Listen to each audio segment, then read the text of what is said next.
Hola, gracia y paz.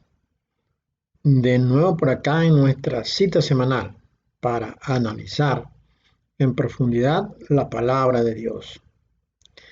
Hoy damos continuidad al estudio que iniciamos la pasada semana, que hablaba sobre el nuevo pacto y decíamos que el mismo era un lugar donde se reunía gente madura.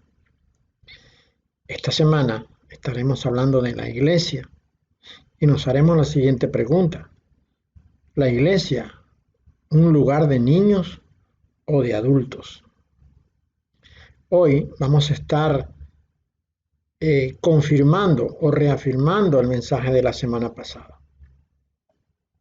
En la semana anterior dijimos que la ley, tal cual nos dice el capítulo 3, versículo 24 de la carta a los Gálatas, la ley nos sirvió de niñera, de ayo, de maestro, de institutriz en ese tránsito de la vida para conducirnos al ungido.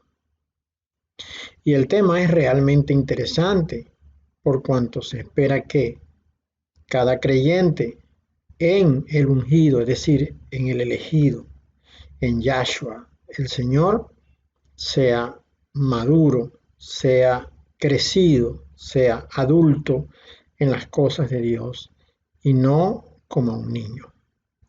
Sin más preámbulos, vayamos entonces al tema.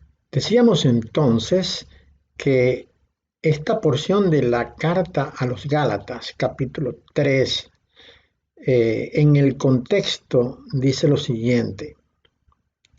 A partir del verso 22 dice: Mas la Escritura lo encerró todo bajo pecado, para que la promesa que es por la fe en Yahshua, el ungido, fuese dada a los creyentes.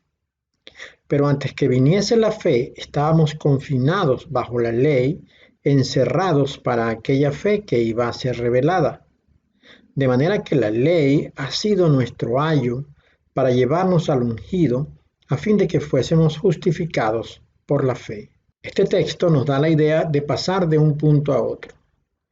Bien que nos movemos o somos movidos, o bien que crecemos en una condición para pasar de estar en un estado inferior a otro mejor. El término paidagogos, que es de donde se origina la palabra pedagogo o pedagogía, es un maestro. Eso es lo que nos dice la palabra que es la ley, un paidagogo, es decir, un maestro.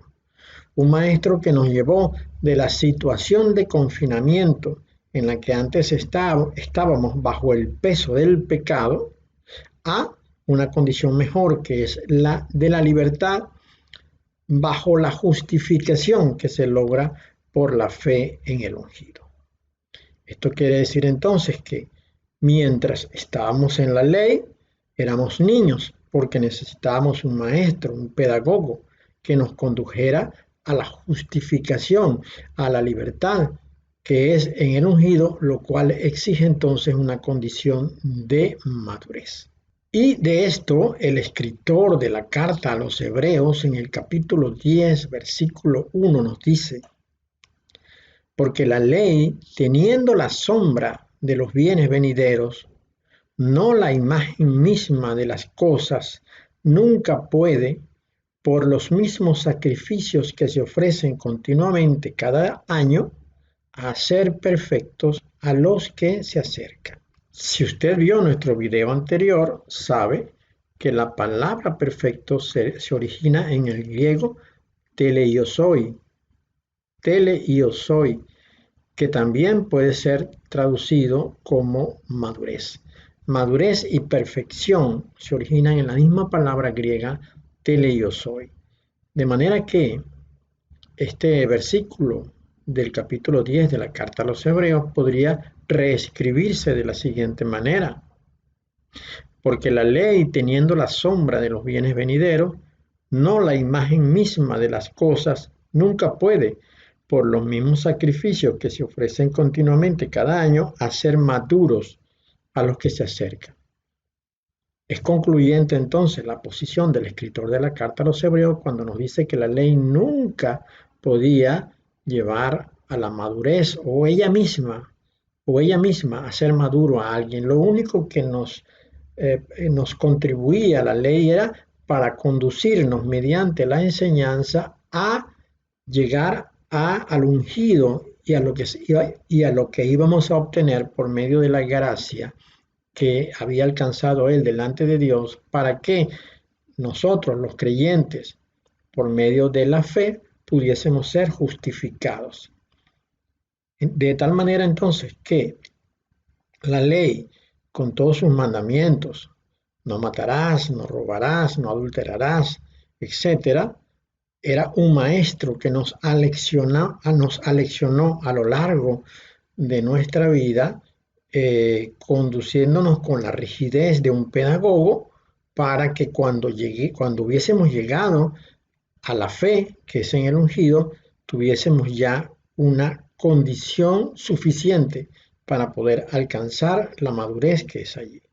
Ahora, ante la pregunta que nos hemos hecho hoy, ¿es la iglesia un lugar de niños o de adultos?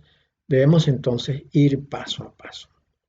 Tenemos que dividir la iglesia o tenemos que sectorizar la cronología de la iglesia, comenzando obviamente por la iglesia naciente del año 33, el año en que el Señor partió hacia la presencia del Padre, y después de aquel evento extraordinario en el aposento alto, cuando el Espíritu Santo descendió a manera de lenguas de fuego y se manifestó a los que allí estaban, lo que se conoce como el momento del nacimiento formal de la iglesia. Debemos entender que esa iglesia original, la iglesia inicial, era una iglesia que estaba formada prácticamente en un 90 y tanto por ciento por israelitas judíos que aún ni siquiera habían asimilado la transición de su fe judía a la nueva fe del nuevo pacto en el ungido, en el elegido, el Señor Yeshua. Ellos todavía estaban en ese proceso de transición y aún el liderazgo de la nueva iglesia estaba formado por personas que anduvieron por muchos años bajo la enseñanza de la ley, bajo el control no solamente espiritual, sino social, porque muchas de las leyes que que fueron entregadas por Dios para el manejo de la sociedad israelita tenían una gran implicación social, es decir, que estaba configurada para que se pudiese desarrollar una excelente relación social o una relación social limpia entre ellos mismos, pues. De igual manera, esta ley tenía implicaciones morales, tenía implicaciones de culto, tenía implicaciones de una relación íntima con Dios que exigía un cierto comportamiento y una cierta actitud. La iglesia original estaba en esa transición, a diferencia de los gentiles que habrían de creer por la predicación de estos, los cuales, como nosotros, no tenían ninguna trascendencia, ningún registro previo de este tipo de culto, este tipo de religión, este tipo de enseñanza. Pero el liderazgo de la iglesia, formado por los apóstoles que en su totalidad eran judíos, pues estaban marcados por esa tradición de más de 400 años de enseñanza rigurosa de la ley que le fue entregada a Moisés. En consecuencia, la iglesia naciente también era un lugar de niños que tenía que ser manejado inicialmente bajo esa condición. Y entendemos que los primeros apóstoles pues tenían en cierta manera un privilegio porque ellos habían estado relacionados directamente con el Señor Yeshua. El único de ellos fue Pablo, que no, pues, que no estuvo en el momento en que el Señor estuvo en carne entre nosotros, él no anduvo con ellos, de manera que él pues, de este punto de vista queda excluido. Sin embargo, él reconoce que él fue al tercer cielo y estuvo siendo aleccionado, instruido durante un tiempo allá en lo alto y seguramente se reunió con el Señor Yeshua en ese momento. Entonces la iglesia naciente pues era una iglesia que estaba bajo cierta condición de niñez.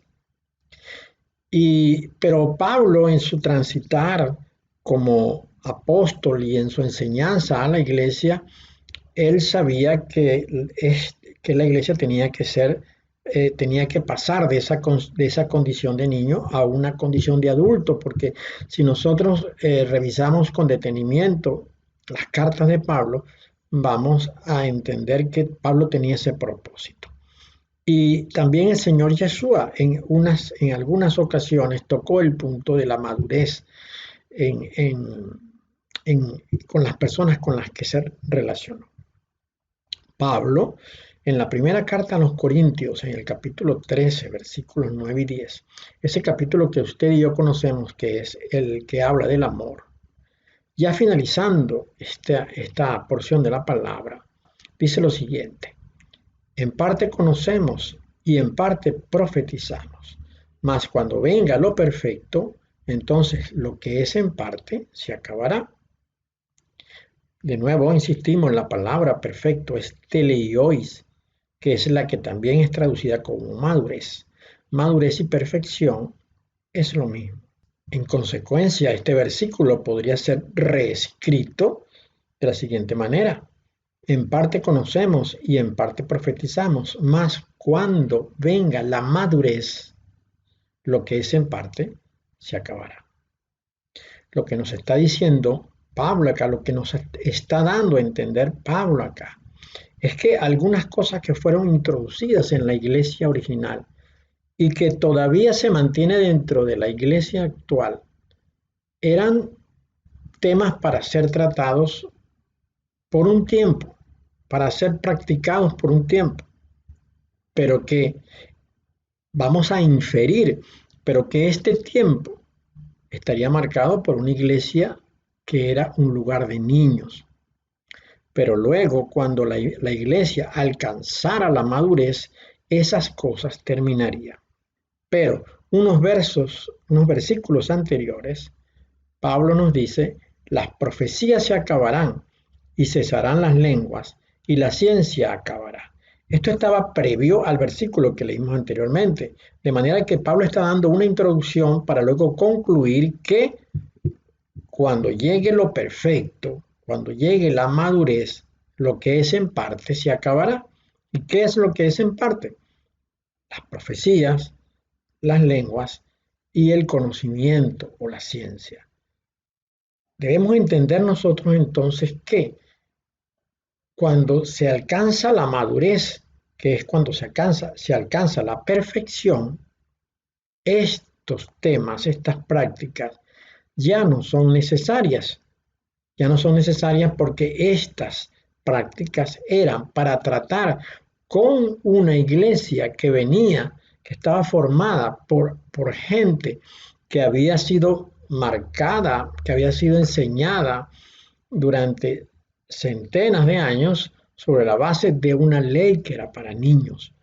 Una ley que era para conducir a niños a la presencia o a la práctica de la fe en el ungido.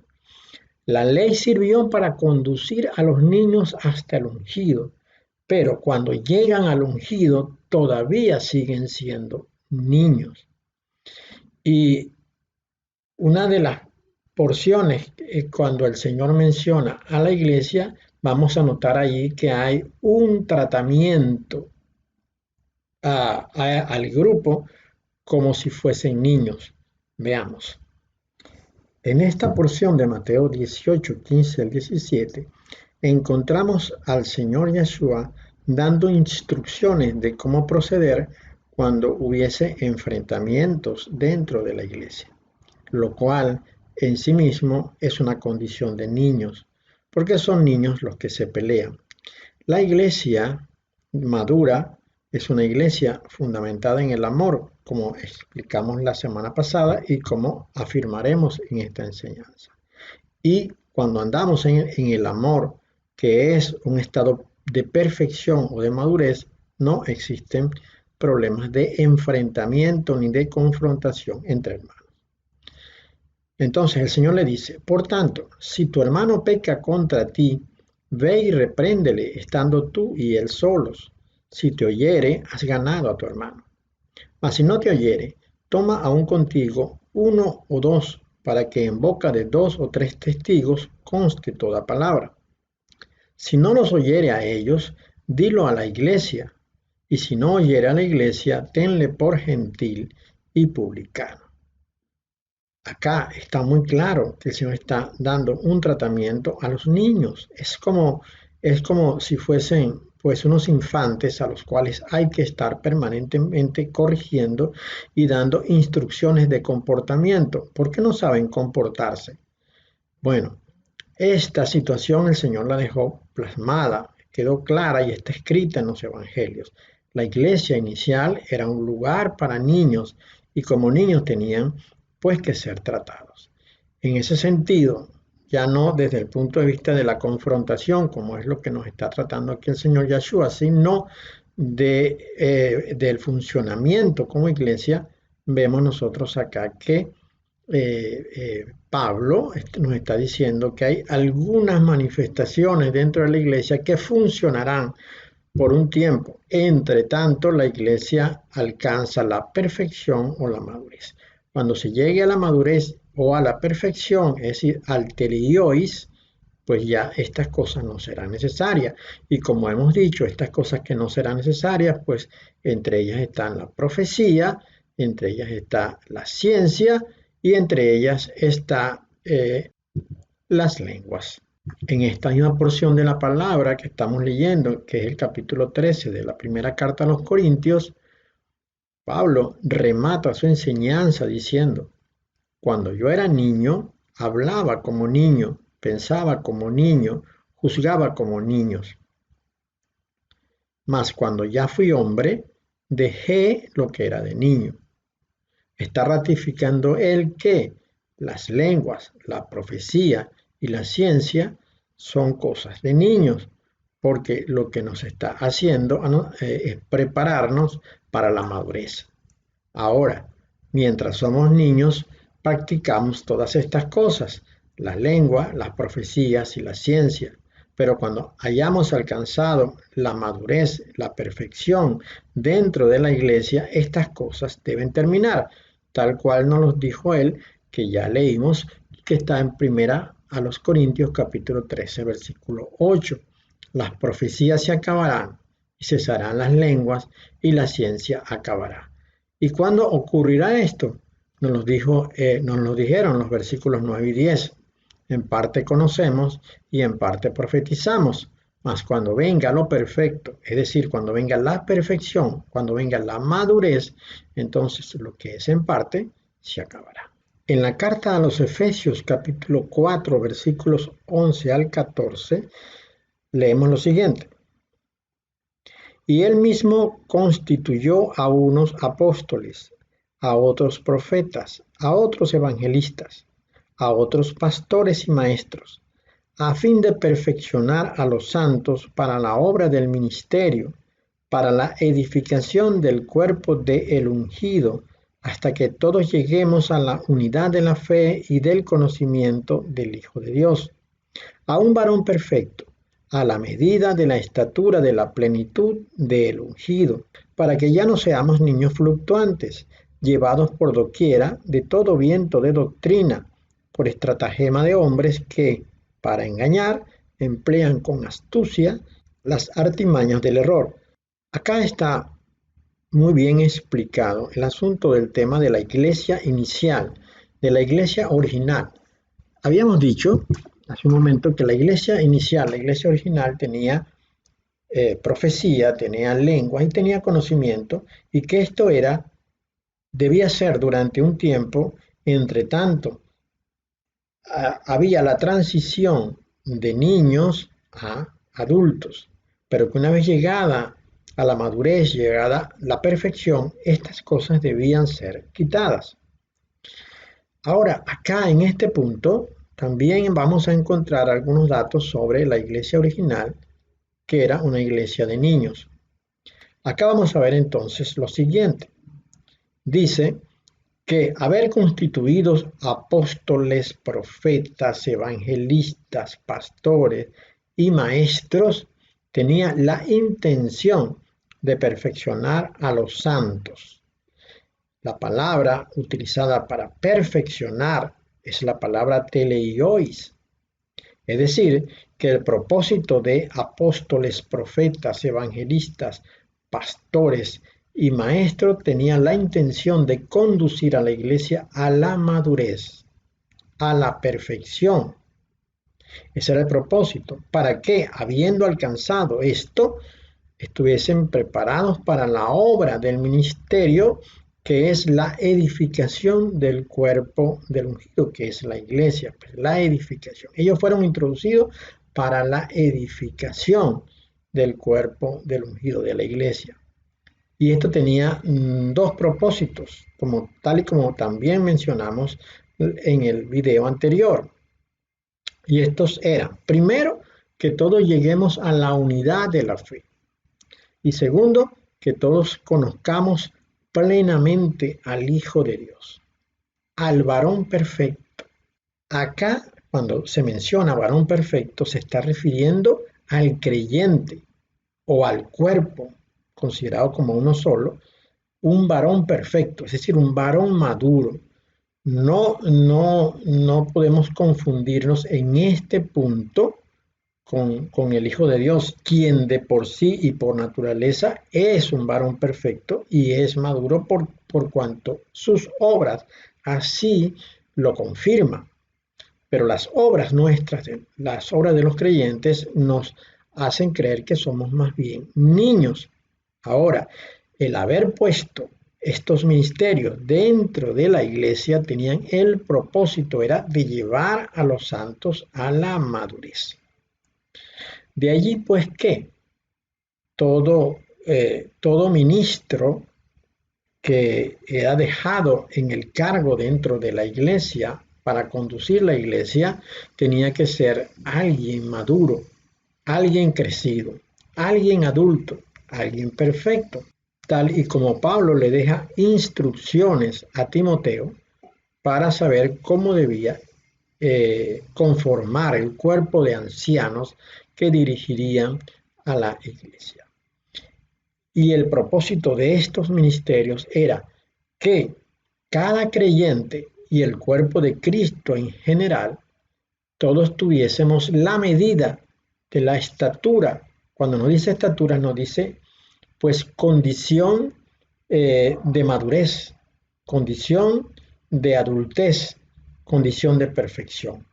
Obviamente acá se nos está hablando del ungido cuando ya había iniciado su ministerio, cuando ya era un adulto, aunque entiendo yo que entre tanto él era adolescente o joven, se comportaba como una persona madura, tal y como cuando se quedó rezagado, que sus padres lo fueron a buscar y él estaba reunido con los líderes del culto judío, conversando con ellos acerca de temas del Señor, y ellos estaban maravillados por las respuestas que él daba. Entonces, la iglesia naciente, la iglesia original, que fue guiada por estos ministerios, fue formada con la intención de que llegasen a la estatura, al nivel del ungido Yeshua, para que ya no fuesen niños. Ese es lo que dice, para que ya no seamos niños. Y los niños son fluctuantes, es decir, hoy quieren una cosa, mañana quieren otra, luego vuelven a cambiar de parecer, nunca tienen nunca están convencidos plenamente de aquello en lo cual han creído. Pero el que ya no es niño, sino que es perfecto y maduro en el Señor, tiene una unidad de criterio, un solo tipo de pensamiento, el cual está soportado por la palabra de Dios. Por eso se nos dice que los ministerios fueron dados para dos propósitos principales, como ya dijimos, la unidad de la fe y el conocimiento del Hijo de Dios.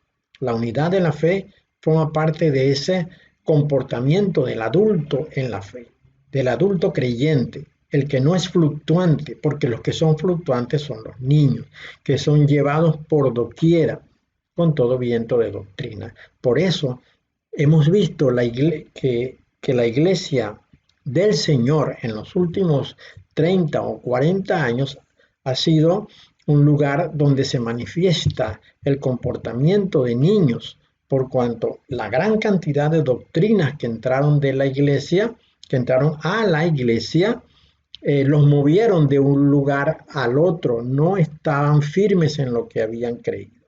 Aquello, eh, aquello en lo que creyeron los discípulos iniciales, los que estuvieron primeramente con el Señor Yeshua, y luego los que recibieron la enseñanza de los apóstoles, y los que todavía fueron enseñados por los apóstoles y a su vez transmitieron sus conocimientos, pues dejaron una iglesia con una unidad de criterio. Pero la estrategia de Satanás, después de la llegada de Constantino y aquello que sucedió en aquel momento a partir del concilio de Nicea, mediante lo cual comenzamos a ver nosotros la ruptura entre la iglesia original y ese nuevo sector que se estaba formando, que se estaba desviando en la doctrina y que terminaría en lo que hoy conocemos como la Iglesia Católica y sus hijas, la Iglesia Evangélica.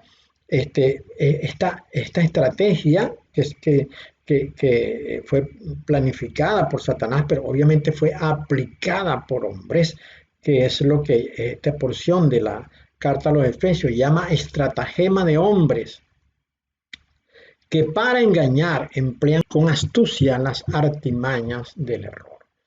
Esto hizo que la iglesia se fragmentara aún sin ser conocido públicamente, pero solamente una pequeñísima porción siguió la verdad, en tanto que la otra, la que conformó el más amplio espectro en cuanto a creyentes cristianos, ahora eran guiados por el error que nació en aquel momento en los años 320, 325 y que se ha mantenido hasta este momento y que ha dado lugar a este recinto de mentiras que es la Iglesia Católica y la Iglesia Evangélica.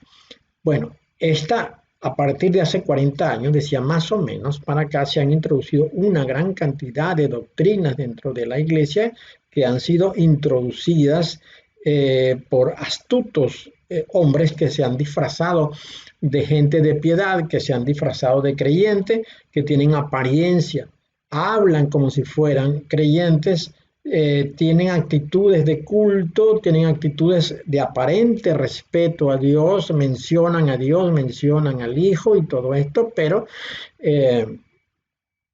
han dejado colar doctrinas que son falsas, que son mentiras, que son un gran engaño para la iglesia. Y principalmente, digamos, la doctrina que ha fundamentado el engaño, la mentira y el error dentro de la iglesia ha sido el antropocentrismo.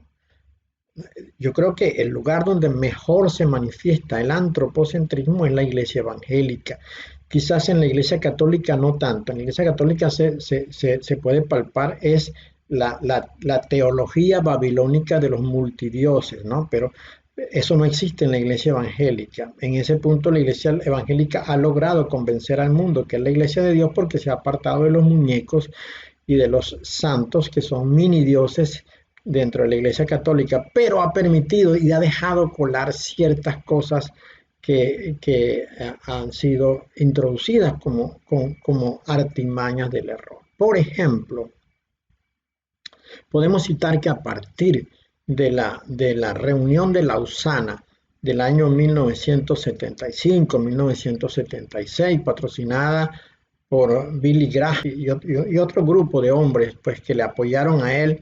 En aquel momento pues se convocó a los principales representantes de la iglesia evangélica en todo el mundo y se reunieron en este lugar de Suiza. A partir de ese momento se empezó a formar lo que sería la iglesia evangélica moderna, que introdujo ciertas doctrinas y además ciertas formas de culto que no estaban en la iglesia original. Una de aquellas cosas que entraron fue la música.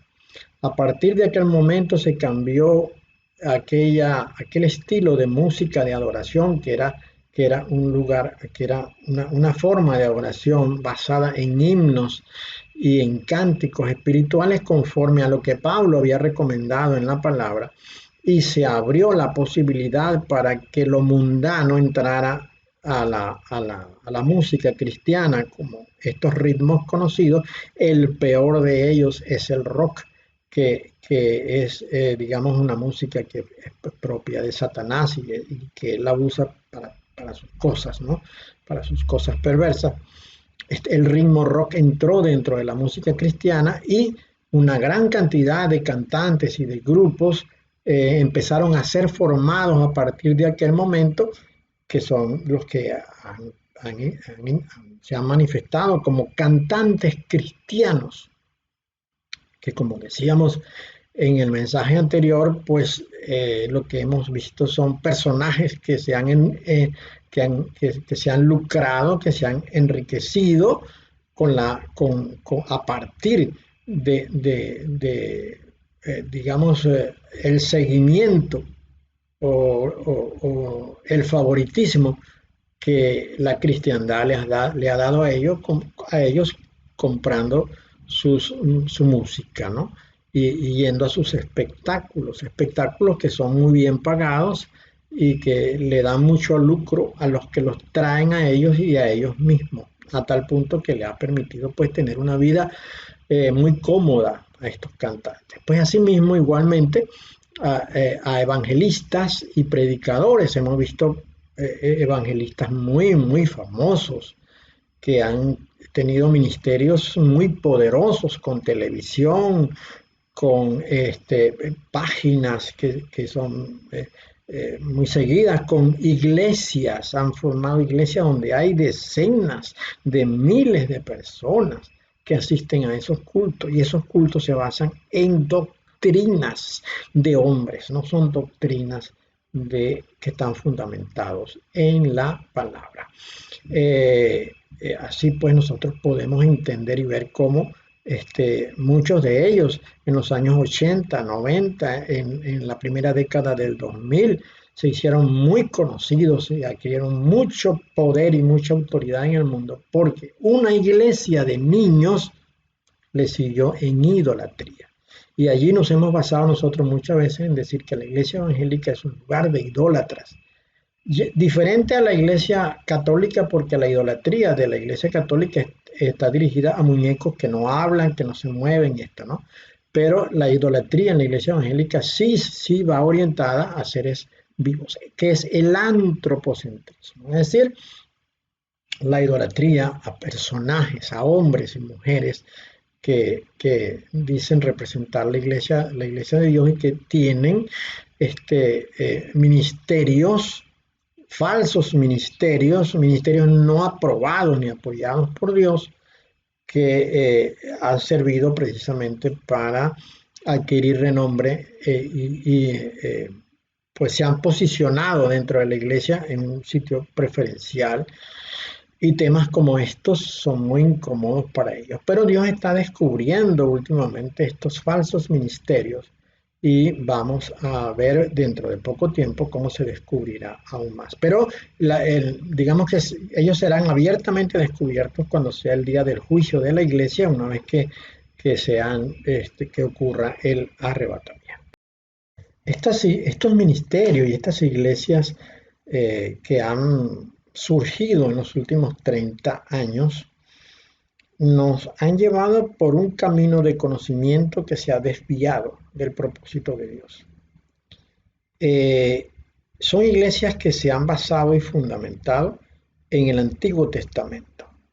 y nos han enseñado sobre las proezas y las victorias de estos personajes importantísimos del Antiguo Testamento.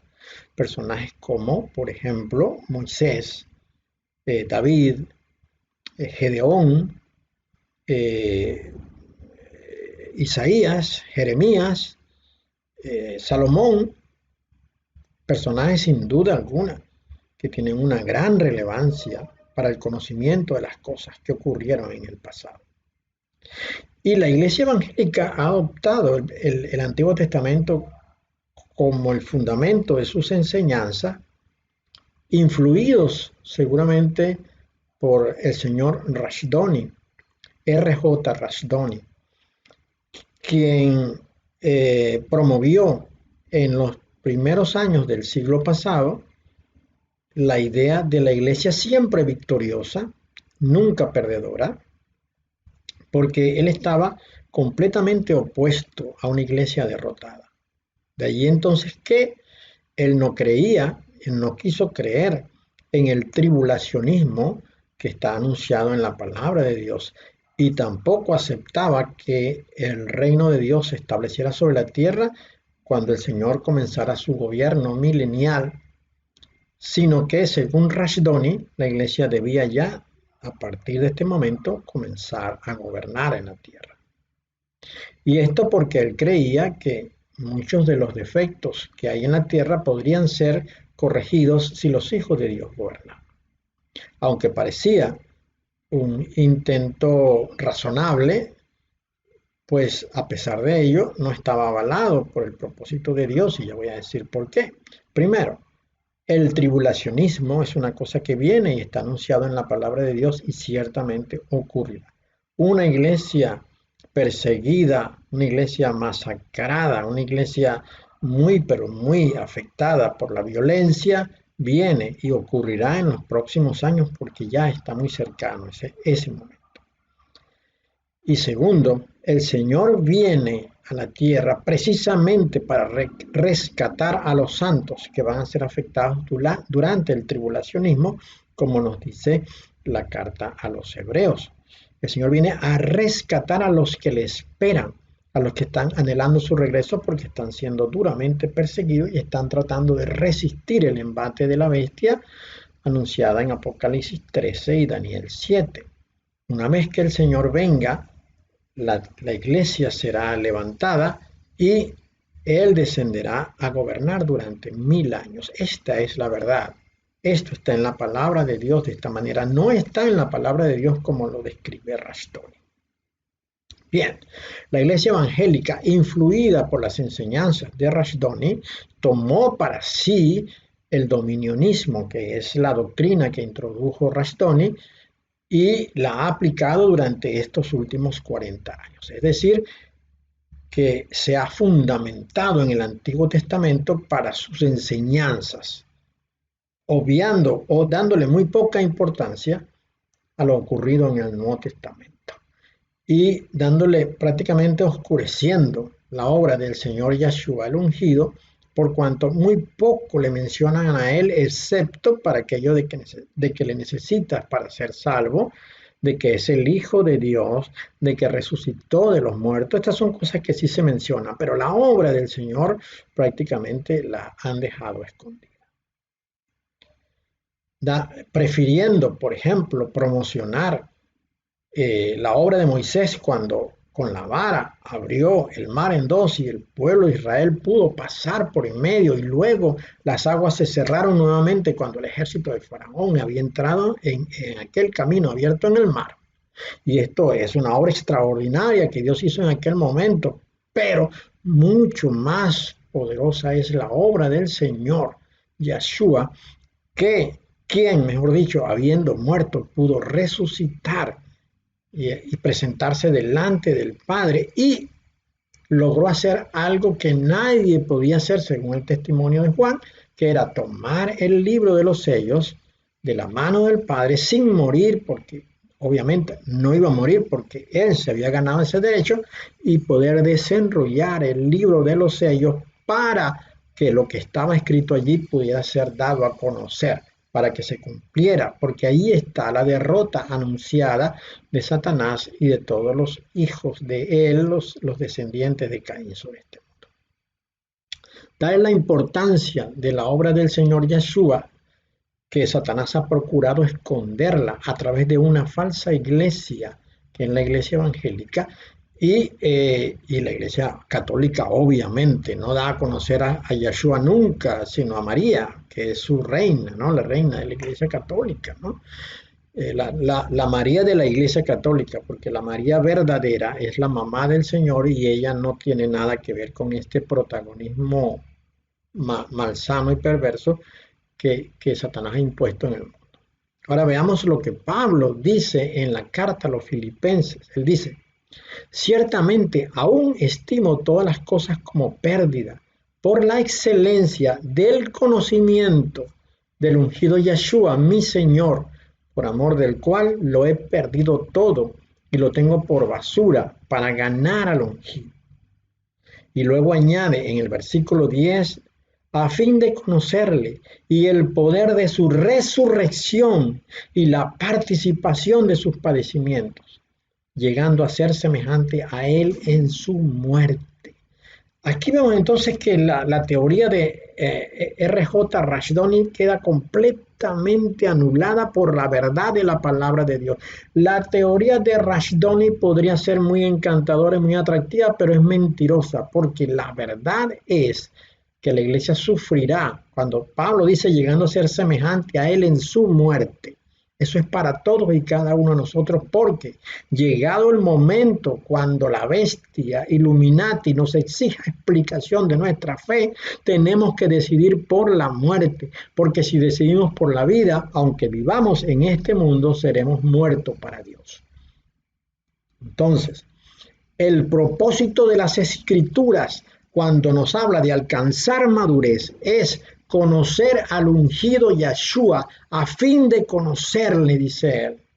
Y también dice por la excelencia del conocimiento. Admiramos la obra de David, admiramos la participación de Moisés en los tiempos pasados y de todos los grandes hombres del Antiguo Testamento. Pero en este momento la iglesia del Señor necesita conocer la obra del ungido Yeshua y no lo que sucedió en el pasado. Lo que pasó nos sirve como un condicionante, como una base, como un inicio para lo otro, que es lo más importante. Precisamente la obra de aquellos hombres en el pasado es las enseñanzas que el pedagogo, que es la ley, nos quiere mostrar para conducirnos al ungido. El propósito es llegar a la justificación por medio de la fe, que es una condición de madurez por medio del ungido Yeshua. Ese es el propósito de Dios.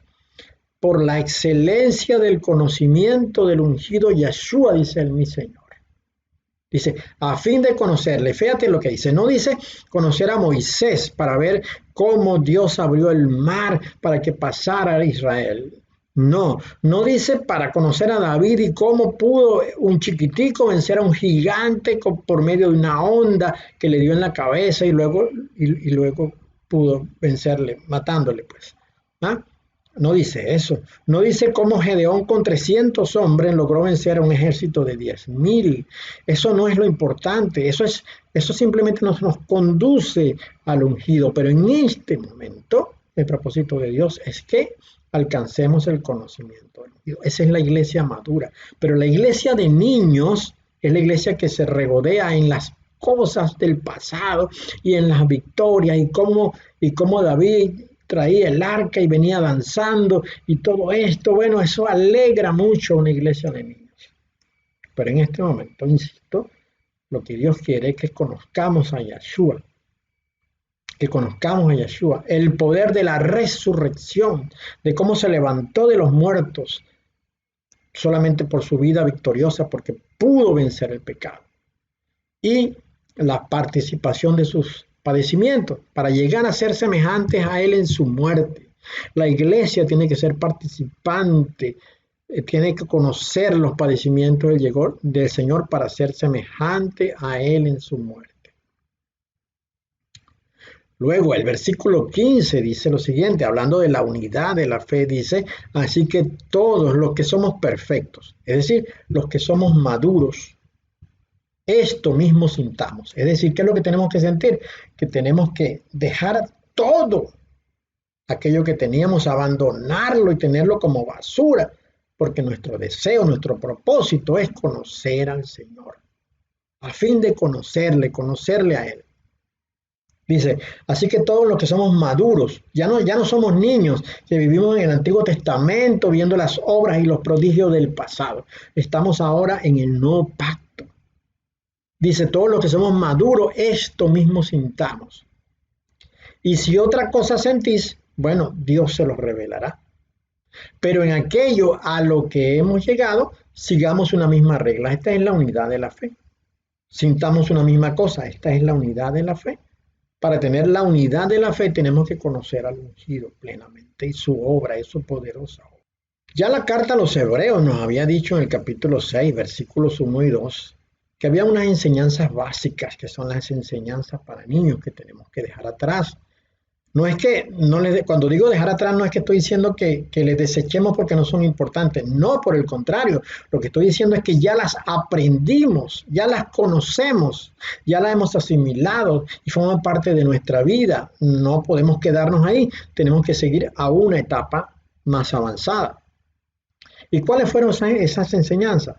Bueno, como nos dice Hebreos 6, 1, 2, el arrepentimiento de las obras que son para muerte, la fe en el Señor Yeshua, la doctrina de bautismo, la doctrina de la imposición de manos, la verdad de la resurrección y lo que aún nos falta, que es el juicio venidero, porque recordemos, la iglesia ha de ser juzgada. Cuando se produzca el arrebatamiento, nosotros iremos a un lugar para ser juzgados. Y entonces allí, como nos mostró el Señor en la enseñanza de la pesca, que dice que vendrán los pescadores y pondrán para un lado los peces que no les sirven y pondrán para otro los peces que sí. Igualmente, con la enseñanza del trigo y la cizaña, que vendrán los ángeles y pondrán el trigo a un lado y la cizaña en el otro, en aquel momento, cuando se produzca el arrebatamiento, el Señor tomará a su iglesia verdadera, la que practicó la verdad, la que vivió la verdad y la que enseñó la verdad, y la pondrá a un lado. Estos serán los benditos de mi Padre. Pero luego tomará la iglesia falsa, los que se enriquecieron haciendo esos espectáculos de sanidades y esas cosas que el único propósito de eso era recoger ofrendas para enriquecer sus arcas, para llenar sus bolsillos, que introdujeron doctrinas falsas como por ejemplo el dominionismo o reino ahora, de la cual hemos hablado en esta enseñanza, que fue la enseñanza de R.J. Rashdoni, que domina prácticamente toda la iglesia evangélica.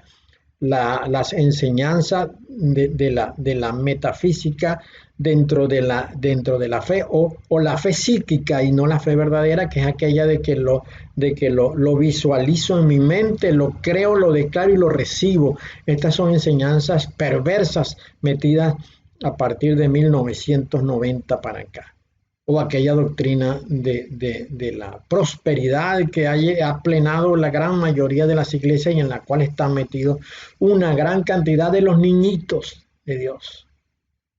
Los niñitos de Dios se dividen entre aquellos que reciben y aquellos que dan. Los que dan son la mayoría. Se desprenden de sus cosas que Dios les ha dado para entregárselas a otros, para que otros vivan mejor que ellos. Y esto creyendo que Dios está aprobando esto. ¿Y por qué creen que Dios aprueba esto? Porque no son diligentes para buscar en la palabra si de verdad Dios está aprobando esto.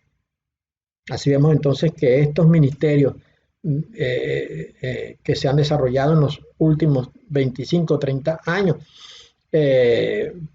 algunos, a lo mejor, algunos africanos se han hecho multimillonarios con estas enseñanzas. Otros en América, con gente de habla inglesa, obviamente en Norteamérica, en Canadá y los Estados Unidos. Y con gente de habla hispana en América del Sur, poderosísimos ministerios. Cuando digo poderosísimos es porque son conocidos en todas partes, porque tienen membresía de más de 10,000 personas, porque pues son conocidos en todas partes. Bueno, estas cosas tienen que quedar atrás. Estas enseñanzas deben quedar atrás porque ya son aprendidas y tenemos que ir a por más, por la verdad. El apóstol Santiago nos escribió lo siguiente: mas tenga la paciencia su obra completa para que seáis perfectos y cabales, sin que os falte cosa alguna. Y si alguno de vosotros tiene falta de sabiduría, pídala a Dios, el cual da a todos abundantemente y sin reproche, y le será dada. Veamos acá que Pablo está utilizando el mismo criterio de Pedro y de Pablo y de Juan. Mas tenga la paciencia su obra completa, es decir, que el creyente tuvo las diferentes etapas a lo largo de su vida en el Señor y alcanzó al final de todo el propósito de Dios en la vida de cada uno, que es llegar a la madurez. Entonces, más tenga la paciencia o la madurez su obra completa, es decir, sea hecha totalmente, no falte nada, para que seáis ¿qué? Perfectos, o sea, teleiois, o sea, maduros, para que seáis inmaduros, para que seáis adultos en el Señor, adultos en el Señor, y así no les faltará nada, no les faltará nada. ¿Y qué es lo que tiene un maduro en el Señor? Tiene sabiduría. Ya no es la enseñanza básica del arrepentimiento, de la fe en el Señor, del bautismo y todas estas cosas que nos enseñó Hebreos 6, 1, 2. Ahora vamos hacia la sabiduría. Vamos hacia la sabiduría, es decir, ese conocimiento esencial, profundo, consistente, que nos lleva a adentrarnos en los misterios de Dios, en aquellas cosas escondidas que no son reveladas a los indoctos, que no son para los gentiles, que no son para los descendientes de Caín, son para los hijos, son para los santos. Los santos tienen que ser maduros para poder alcanzar sabiduría. Sofía en griego es sabiduría, para alcanzar sabiduría. Y si alguno cree que le falta sabiduría, dice Santiago, pídala a Dios, el cual da a todos abundantemente y sin reproche. Dios no va a ser mezquino con la sabiduría. Si alguno pide sabiduría, dice Santiago, Dios se la dará.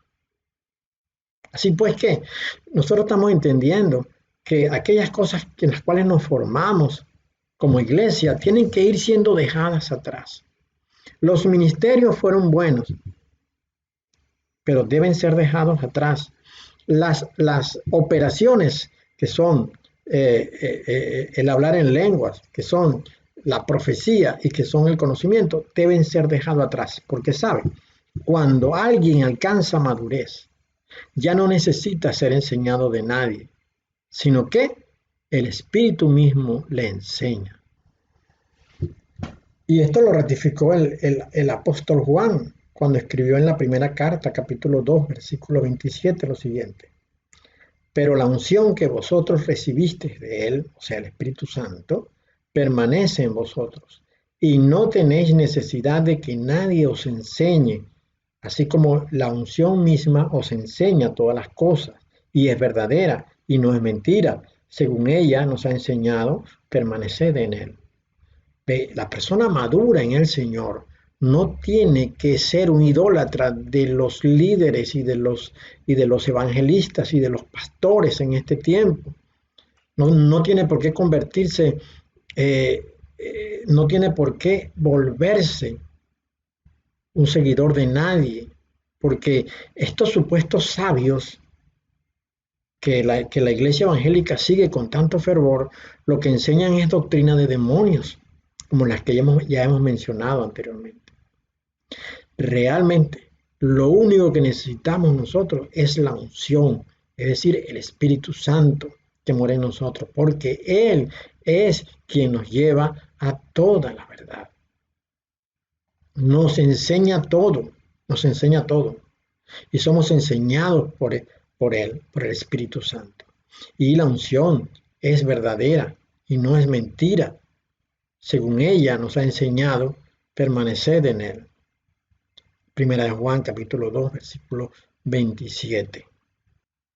Y hablando de la sabiduría que debe tener un maduro en el Señor, leamos esta porción de la palabra que escribió Pablo, que está en Colosenses capítulo 1, versículos 27 al 29. El ungido en vosotros, la esperanza de gloria, a quien anunciamos, amonestando a todo hombre y enseñando a todo hombre en toda sabiduría, a fin de presentar perfecto en el ungido Yeshua a todo hombre. Cuando dice perfecto es maduro, ¿sí? A fin de presentar maduro, dice, a fin de presentar maduro, a fin de presentar perfecto en el ungido Yeshua a todo hombre. Dice él, para lo cual también trabajo, luchando según la potencia de él, la cual actúa poderosamente en mí. El propósito de Pablo siempre ha sido, y lo ha manifestado en sus cartas, es llevar al creyente a la madurez, a la perfección, para que deje de ser un niño. Esto es lo que todo creyente debe anhelar, todo creyente debe aspirar a ser maduro en el Señor.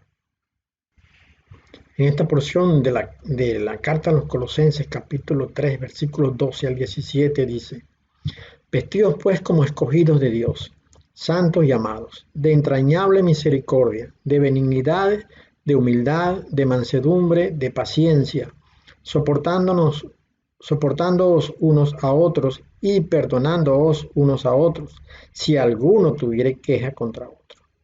De la manera que el ungido os perdonó, así también hacedlo vosotros. Y sobre todas estas cosas, vestidos de amor, que es el vínculo perfecto. Y la paz de Dios gobierne en vuestros corazones, a la que asimismo fuisteis llamados en un solo cuerpo, y sed agradecidos. La palabra de el ungido more en abundancia en vosotros, enseñándoos y exhortándoos unos a otros en toda sabiduría, cantando con gracia en vuestros corazones al Señor con salmos e himnos y cánticos espirituales. Y todo lo que hacéis, sea de palabra o de hecho, hacedlo todo en el nombre del Señor Yeshua, dando gracias a Dios Padre por medio de Él. Aquí vemos algunas normas que Pablo está dando a los niños. A los niños. Esto es a los niños. Cuando él dice soportándoos unos a otros y perdonándoos unos a otros, si alguno tuviera queja contra otro. De la manera que el ungido os perdonó, así también hacedlo vosotros. Y sobre todas estas cosas, vestidos de amor, que es el vínculo perfecto. Este es el trato que se está dando a niños para que sean adultos. Cuando nos habla ya de perdonar, cuando nos habla de soportarnos, cuando nos habla de no tener actitudes en contra de otro, este es un trato de adulto, esta es una respuesta que el adulto en el Señor debe dar siempre, fundamentado en el amor. Ahora, aquí vemos algo interesantísimo, y es que el amor es el vínculo de la madurez, ¿ve? Es el vínculo perfecto, es el vínculo de la perfección, es el vínculo de la madurez. El que está en amor, el que obra y actúa en amor, actúa en la perfección, actúa en la madurez. El término sindesmos, que es la palabra usada para vínculo en esta porción de la palabra, da la idea de algo que está unido en la intimidad, queriendo decir que los elementos están enlazados en el interior de sí mismo, conectados en el espíritu.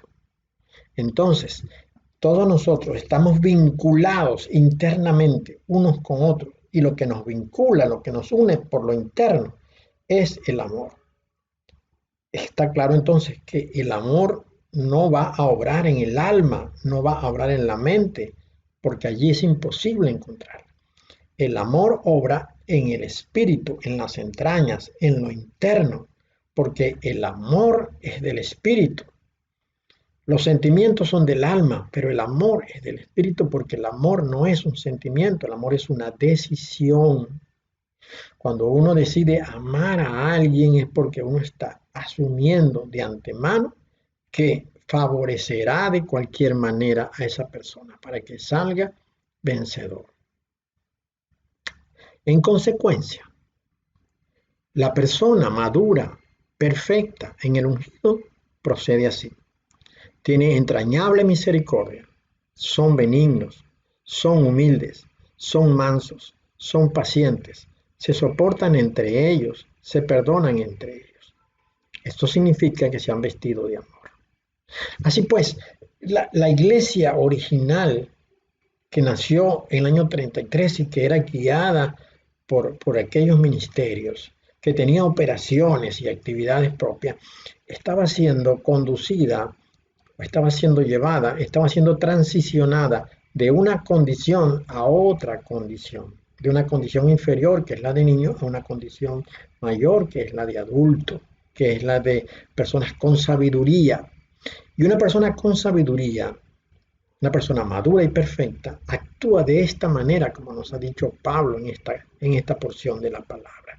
Tiene entrañable misericordia, son benignos, son humildes, son mansos, son pacientes, se soportan entre ellos, se perdonan entre ellos. 7 cualidades ineludibles de la persona madura. Y como resultado de esto, veamos estos 7 puntos, la paz de Dios gobierna los corazones. Recordemos que para los que son como niños, el corazón es el lugar desde donde salen las decisiones de pecado y desobediencia. Segundo, tiene agradecimiento con Dios por su bondad al haber pasado por alto el tiempo de la niñez cuando el pecado nos hacía desobedientes y dignos de su ira. Tercero, la palabra del ungido se halla en abundancia en su boca porque de ella rebosa el corazón. Cuarto, se vela por la seguridad de los hermanos, buscando desinteresadamente por la salvación común. Quinto, la alabanza del Señor está permanentemente en sus labios, pero no con cualquier ritmo o estilo musical, sino con salmos, himnos y cánticos espirituales. Sexto, el nombre verdadero del Señor es el bastión de toda acción en Dios. Y séptimo, se da gracias a Dios en todo y por todo. Y ya para terminar esta enseñanza, vamos a recordar un momento en la vida del Señor Yeshua. Todos conocemos el pasaje del joven rico, el cual le preguntó al Señor lo que debía hacer para alcanzar la vida eterna. Todos conocemos el pasaje del joven rico, el cual le preguntó al Señor lo que debía hacer para alcanzar la vida eterna. El Señor le dijo, si quieres entrar en la vida, guarda los mandamientos. Entonces el joven le dijo, ¿cuáles?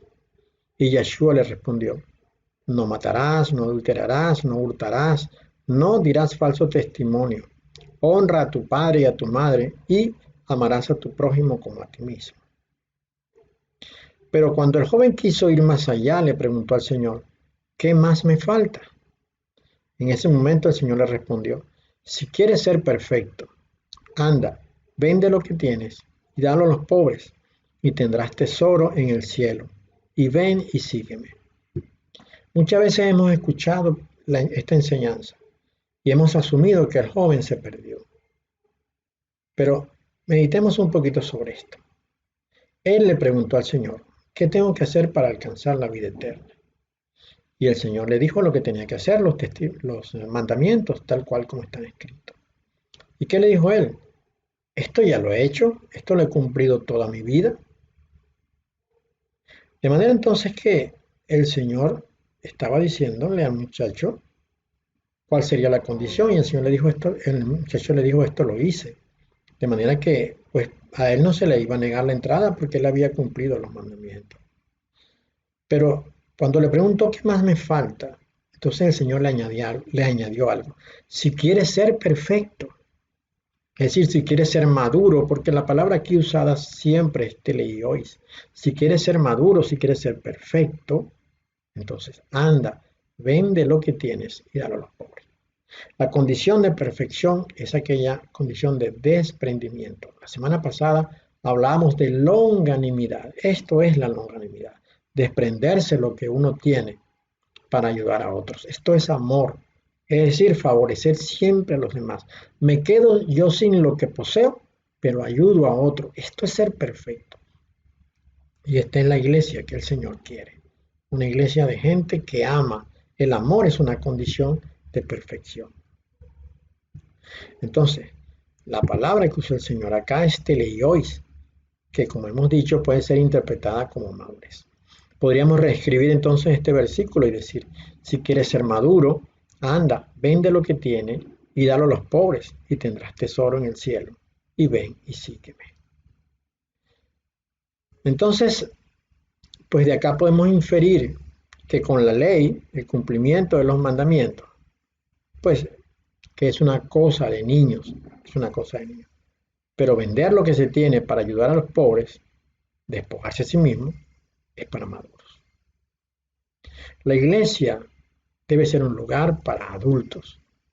En la iglesia no se deberían observar más estas situaciones en donde se impone una, un requerimiento para estar en ella, un requerimiento de conducta para estar en ella.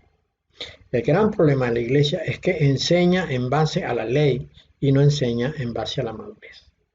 Si los líderes de la iglesia verdadera, se fundamentara en el amor como enseñanza básica, como enseñanza fundamental para comportamiento interno, no tendría que enseñar sobre ciertas cosas que son del pasado.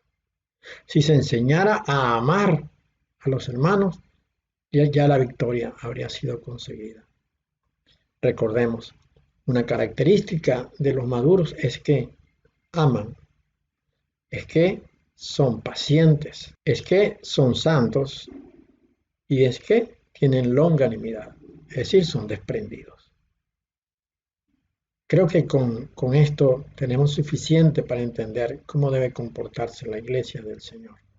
Espero en Dios que esto haya servido para todos los que han tenido la gentileza de escuchar.